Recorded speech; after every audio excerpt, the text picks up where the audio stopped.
நம்ம தேவன் நம்மோட இருக்கிறாருன்னு சொல்றது மூலமா என்ன சொல்லுகிறோம், அவனுடைய அர்த்தம் என்ன, இதுக்கு பின்னால் என்ன இருக்குது, இதில் என்ன அடங்கி இருக்குன்ற சில காரியங்களை சொல்ல விரும்புகிறேன். குறிப்பாக 2 காரியங்கள், 2 வார்த்தைகளை வலியுறுத்த விரும்புகிறேன்.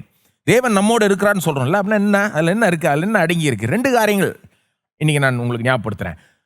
உண்மையிலே நம்மோட இருக்கிறார், ஸ்பெஷலாக நம்மோட இருக்கிறார். தேவன் உங்களுக்குள்ளாகவே இருக்கிறாருங்க. கிறிஸ்து உங்களுக்குள்ளாகவே இருக்கிறார்.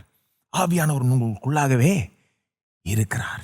ஜீவனுள்ள தேவன் உங்களுக்குள்ளாக வசிக்கிறார். அவர் தூரமா இல்ல, நீங்க விசுவாசியா இருந்தீங்கன்னா கிட்டவே இருக்கிறார். இன்னும் கேட்டா உங்களுக்குள்ளாகவே இருக்கிறார். ஏன் இதை சொல்றேன்னா, தேவன் நம்மோட இருக்கிறார்னா அதுக்கு பின்னால இவ்வளோ ஆழமான சத்தியம் இருக்கு, சும்மா ஒன்றும் கிடையாது. 2வது, இதை நினைவு கூறுவது மிகவும் அவசியம். இதை நினைவு கூறும்போது அதுல ஒரு பெரிய வல்லமை இருக்கு. எதை நினைவு கூறும்போது, தேவன் நம்மோடு இருக்கிறார் என்பதை நினைவு கூறுவது மிகவும் அவசியம். இதை நினைவு கூறும்போது தான் பெரிய வல்லமை இருக்கு. தேவன் உங்களோட இருக்கிறார் நீங்க நினைவு கூறும்போது, கஷ்ட காலங்களில் குறிப்பா நீங்க நினைவு கூறும்போது, இன்னைக்கு பலர் பல விதமான கஷ்டங்களை சந்தித்து கொண்டிருக்கிறார்கள். நான் உங்களுக்கு சொல்லுகிறேன், இன்றைக்கு நீங்க உங்க வாயை திறந்து சொல்லுங்க, தேவன் என்னுடன் இருக்கிறார். நீங்க இதை உங்களுக்கே நினைப்பூட்டி கொள்ளும் போது, நான் சொல்றேன் பாருங்க, உங்களுக்கு வெறும் பயம் நீங்கி சமாதானம் வர்றது மட்டும் இல்ல, உங்களுடைய சூழ்நிலைகளே மாறும். இது உங்களுக்கு ஒரு பெரிய உதவியா இருக்கும். இன்றைக்கு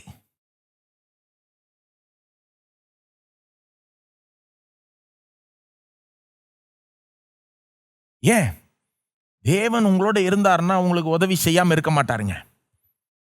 3வது தான் சொல்ல விரும்புகிறேன்.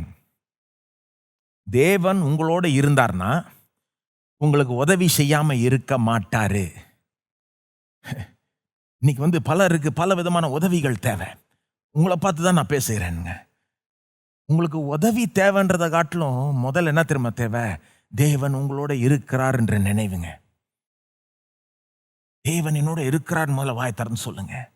நீங்க சொல்லும் போது, அதை நினைக்கும் போது, அதை நம்பும் போது, அடுத்த காரியம் என்ன தெரியுமா, அவர் உங்களோட இருந்தார்னா உங்களுக்கு உதவி செய்யாம இருக்க மாட்டார்.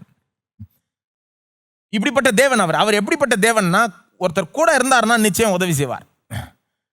நாம் மனிதர்கள் தான் பாருங்க, சில நேரம் நீங்க பார்த்துருப்பீங்க, நம்மோட சில பேர் இருப்பாங்க, ஆனா நமக்கு எந்த உதவியாகவும் இருக்க மாட்டாங்க. அந்த மாதிரி ஆட்கள் பார்த்துருக்கீங்களா? கூடவே இருப்பாங்க, ஆனா பாரமா தான் இருப்பாங்களே ஒழிய எந்த ஒரு உதவியாகவும் இருக்க மாட்டாங்க. தேவன் அந்த மாதிரி கிடையாது. கூடவே இருப்பாரு, ஆனா ஒன்றும் செய்ய அப்படிப்பட்ட தேவனா அவரு கிடையாது. சில பேர் கூடவே இருப்பாங்க, அவங்க இருக்கிறதும் தெரியாது, இல்லாததும் தெரியாது.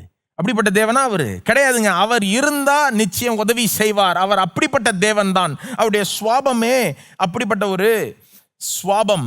இருந்தா உதவி செய்வார், இருந்தா உதவி செய்வார். பாருங்க, சங்கீதம் 46:1, தேவன் நமக்கு அடைக்கலமும் பலனும் ஆபத்து காலத்தில் அனுகூலமான துணைமானவர். எப்படி சொல்லுது பாருங்க, ஆபத்து காலத்தில் துணை மட்டும் இல்ல, அனுகூலமான துணை. எல்லாரும் சொல்லுங்க, அனுகூலமான துணை. வாய் திறந்து சொல்லுங்க. அப்படின்னா என்னங்க அனுகூலமான துணைன்னா? உதவி செய்யற துணை, ஒரு வித்தியாசத்தை ஏற்படுத்துகிற துணை. ஆங்கிலத்தில் ரொம்ப அருமையா வருது, is a very present help in trouble. very present help. very present என்ன? ரொம்பவே பிரசண்டா இருக்கிறாரு. சிலர் கிளாஸ்ல அட்டெண்டன்ஸ் எடுக்கிறப்போ ப்ரெசென்ட்னுவாங்க, ஆனால் சும்மா சொல்கிறது தான் ப்ரெசென்ட். உண்மையிலே அவங்க இல்லை, மனசு எங்கேயோ இருக்குது, நினைவெல்லாம் எங்கேயோ இருக்குது, கிளாஸில் சும்மா சரீரம் தான் உட்காந்துக்கிட்டு இருக்கு, ஆனால் உண்மையிலே அவங்க ரொம்ப ப்ரெசென்ட்டா இல்லை. தேவன் நம்மோடு இருக்கிறப்போ வெரி ப்ரெசென்ட், ரொம்பவே ப்ரெசென்ட்டாக இருக்கார். அப்படின்னா நம்மளை பற்றியே நினச்சிக்கிட்டு இருக்கார், நம்மையே பார்த்துக்கிட்டு இருக்கிறார், கண்ணெல்லாம் நம்ம மேலே இருக்கு, காதெல்லாம் செவி கொடுக்குறார், நம்முடைய ஜெபங்களுக்கு ரொம்பவே ப்ரெசென்ட்டாக இருக்கிறார், கூட இருக்கிறார், ரொம்பவே ப்ரெசென்ட்டாக இருக்கிறார். அது மட்டும் இல்லை, வெரி ப்ரெசென்ட் ஹெல்ப். ஹெல்ப் சொல்லுங்க, ஹெல்ப். அதான் அந்த தமிழ்ல அனுகூலமான. ரொம்பவே பிரசன்டா இருக்கிறார்ன்றது மட்டும் இல்ல, உங்களுக்கு உதவி செய்யும்படி ரொம்பவே பிரசன்டா இருக்கிறார். ரொம்பவே பிரசன்டா இருந்து உதவி செய்கிறார். Very present help. ரொம்பவே அங்க இருந்து அனுகூலமான ஒரு துணையாய் இருக்கிறார். இருந்தா உதவி செய்வார், வெறும் துணையா இருக்க மாட்டார், அனுகூலமான துணை. சங்கீதம் 145:18. சங்கீதம் 145 18. தம்மை நோக்கி கூப்பிடுகிற யாவருக்கும் உண்மையாய் தம்மை நோக்கி கூப்பிடுகிற யாவருக்கும் கர்த்தர் சமீபமாய் இருக்கிறார். உண்மையா அவரை நோக்கி கூப்பிடுற யாருக்கும் கர்த்தர் சமீபமாய் இருக்கிறார். கிட்ட இருக்கிறார், தூரமா இல்லை, கிட்ட கிட்ட இருக்கிறார்னா என்ன அர்த்தம்? அதனுடைய விளைவு என்ன? அவர் கிட்ட இருந்தா என்ன நடக்கும்? அடுத்த வசனம் பாருங்க. அவர் தமக்கு பயந்தவர்களுடைய விருப்பத்தின்படி செய்து அவள் கூப்பிடுதலை கேட்டு அவர்களை ரட்சிக்கிறார். சமீபமா இருந்தா என்ன நடக்கும்? உங்களுடைய விருப்பத்தின்படி செய்து கூப்பிடுதலை கேட்டு ரட்சிக்கிறார். உங்களோட இருக்கிறார்னா என்னங்க? அதனுடைய விளைவு என்னங்க? உங்களோட இருக்கிறார்னா என்ன நடக்கும்? உங்களுடைய கூப்பிடுதலை கேட்பார், உங்களுடைய ஜெபத்தை கேட்பார், உங்களுக்கு பதில் அளிப்பார், உங்களை ரட்சிக்கிறார். அவர் இருந்தார்னா நிச்சயம் அவர் உதவி செய்வார். உதவி செய்யாம இருக்கவே மாட்டார். அதாவது சூழ்நிலைகளே மாறத்தக்க விதத்தில் உதவி செய்வாருங்க. வெறும் உங்களுக்கு அந்த பயத்தை போக்கி, கவலையை போக்கி, சமாதானத்தை கொண்டு வரான்றது மட்டும் இல்ல, சூழ்நிலையே மாறத்தக்க விதத்தில் தேவன் உங்களுக்கு உதவி செய்வார். இதுக்கு பெஸ்ட் ப்ரூஃப் இயேசு. தேவன் உங்களோட இருந்தா என்ன நடக்கும்னு நீங்க தெரிஞ்சுக்கணும்னா இயேசுவை பாருங்க. ஏன்னா இயேசு யாரு? அவருடைய ஒரு பேர் என்னது? இம்மானுவேல். இம்மானுவேல் என்னது? தேவன் நம்மோடு. இயேசு உலகத்துல பிரவேசித்தது எப்படி வேதம் சொல்லுது?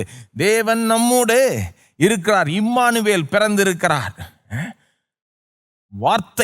வார்த்தையாகிய தேவன் மாம்சமாகி நம் மத்தியில் வாசம் பண்ணினார். தேவன் நம்மோடு. இயேசுவை பாருங்க. தேவன் நம்மோடுன்றதை புரிஞ்சுக்கணும்னா அங்க பார்க்கணும். அப்போ தேவன் நம்மோட இருந்தப்போ, அதாவது இயேசு நம்மோட இருந்தப்போ, இயேசு இந்த பூலோகத்தில் ஊழியம் செய்தப்போ, ஜனங்களோட இருந்தப்போ என்ன செய்தார் என்பதை பாருங்க. உதாரணத்துக்கு வியாதிப்பட்ட மக்களோட இயேசு எவ்வளோ நேரம் செலவழிச்சார், அவளுக்கு எவ்வளோ ஊழியம் செய்தார். அவங்க இருக்கிற இடத்துக்கு போனார், அவங்க இவர்கிட்ட வந்தாங்களா? இவர் போனாரா? சுற்றி திரிந்து குணமாக்கினார்னு போதிக்குது வேதம். அவங்களும் இவரை தேடி வந்தாங்கன்னு போதிக்குது. அப்போ இயேசு இந்த வியாதிப்பட்ட மக்களோட இருக்கும்போது அவளுக்கு என்ன செஞ்சார்? அவளை அப்படியே விட்டுட்டாரா? நான் இருக்கிறேன் போதும், உனக்கு எதுவும் செய்ய மாட்டேன்னு சொன்னாரா? உங்களுக்கு நினைப்பூட்ட விரும்புகிறேங்க. இயேசு அந்த வியாதிப்பட்ட மக்களோட இருக்கும்போது அவளுக்கு உதவி செய்தார். எப்படி உதவி செய்தார்னு பார்த்தீங்கன்னா, குணமாக்கினார், சுகமாக்கினார். தேவன் நம்மோட இருக்கும்போது என்ன நடக்குங்க? உதவி செய்வாருங்க.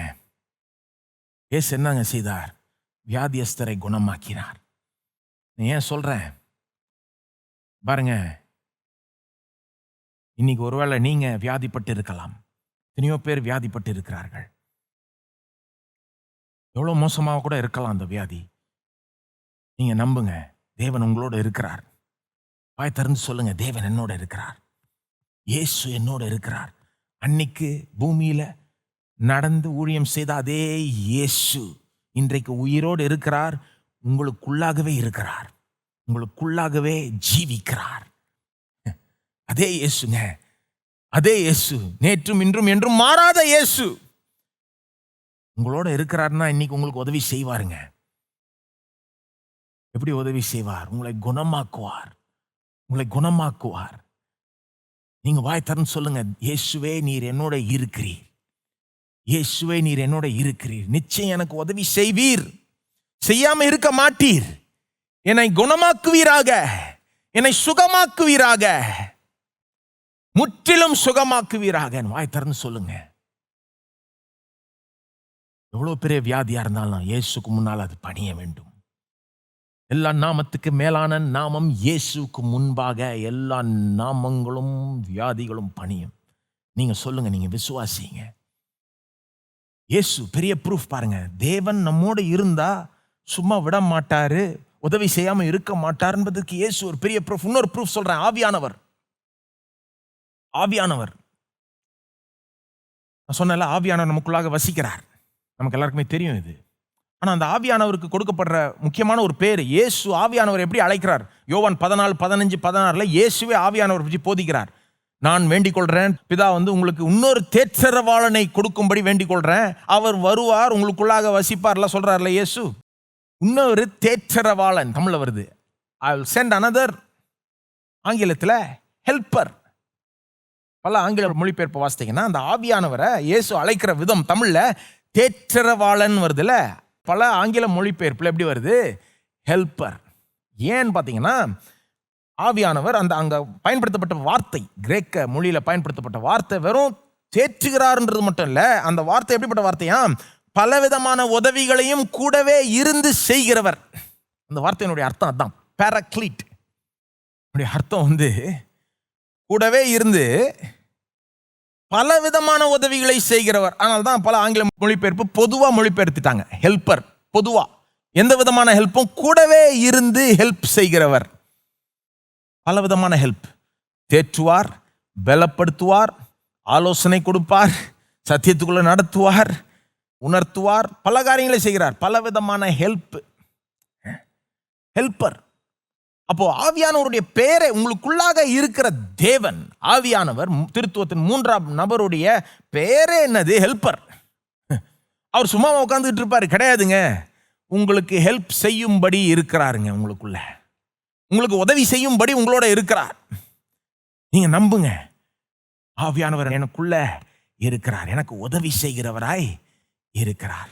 உங்களுக்கு என்ன உதவி தேவையோ ஆவியானவர்கிட்ட கேட்டு பெற்றுக்கொள்ளுங்க. பாருங்க, ஆவியானவர் உங்களுக்கு செய்வார் என்று நம்புங்கள். பிதாவினிடத்தில் ஜெபியுங்கள், ஆவியானவரை நீர் இந்த உதவி எனக்கு செய்ய ஆண்டவரே வையும், ஆண்டவரே ஆவியானவர் இந்த உதவி எனக்கு செய்யட்டும்னு சொல்லுங்க வாய் திறந்து. இது ஏன் சொல்றேன் பாருங்க, தேவன் என்னோட இருக்கிறார்னா உதவி செய்யாம இருக்க மாட்டார். இயேசுவும் இப்படிதான், ஆவியானவரும் இப்படிதான். அப்ப நீங்க எப்படிப்பட்ட சூழ்நிலையில இன்றைக்கு இருந்தாலும் நான் சொல்லுகிறேன், நீங்க நம்புங்க, வாய் திறந்து சொல்லுங்க. இதை எப்படி அப்ளை பண்ணிக்கணும் பாருங்க. எப்படி அப்ளை பண்ணிக்கணும்? முதல்ல நீங்க வாய் திறந்து சொல்லணும், தேவன் என்னோட இருக்கிறார். அப்போ வாய் திறந்து சொல்லும் போது தான் பாருங்க அது நம்ம மனசுக்குள்ளே போகுது, உண்மையிலே போகுது.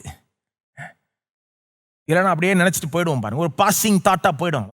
இப்படி இப்படி போயிடும். இந்த காதில் கேட்ட அந்த காதில் போயிட்ட மாதிரி மனசுல ஒரு எண்ணம் அப்படியே தோண்டிட்டு அப்படியே போயிடும். வாயை திறந்து சொல்லுவது ரொம்ப முக்கியம். உங்களுக்கு தெரியும், வாய் திறந்து சொல்லுங்க, தேவன் என்னோட இருக்கிறார். முதல்ல நீங்க அதான் செய்யணும். அடுத்தது எப்படி யோசிக்கணும்? என்னோட இருந்தா எனக்கு உதவி செய்யாம இருக்க மாட்டார். என்னோட இருந்தா உதவி செய்யாம இருக்க மாட்டார்.